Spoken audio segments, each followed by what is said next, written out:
تازه خبر پاکستان د اشرف غنی د وخت د سفارت کارکونکي په پاکستان کې نیولې دي.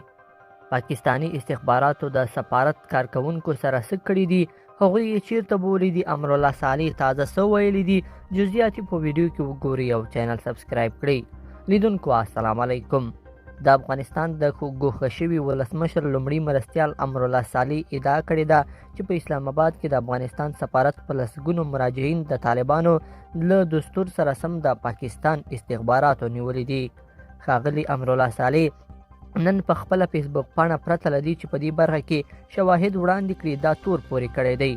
د امرالله صالح په باور په اسلام آباد کې د افغانستان سفارت او په پاکستان کې د افغانستان قونسلګرۍ د پاکستان د ISI په څانګو بدلې شوې دي. موږ هڅه وکړه چې په دې برخه کې د طالبانو د ویان ذبیح الله مجاهد نظر واخلو، خو تر دې دمه هغه ځواب نه دی راکړی. پاکستانی چارواکو هم تر اوسه په دې اړه څه نه دي ویلي. د راپورونو له مخې په اسلام آباد کې د افغانستان سفارت تېره اونۍ له خپل فعالیت له سره پیل کړ. د طالبانو ویان ذبیح الله مجاهد وایي چې د سفارت کارونه په پاکستان کې د افغان کډوالو ستونزو ته د رسیدو لپاره پیل شوي دي. یاد دې وي چې نن د طالبانو د بهرنیو چارو وزیر امیر خان متقي او ورسره ګډ پلاوی د پاکستان پر لوري روان شوي دي چې هلته به د پاکستان د حکومت له مشرانو سره وګوري.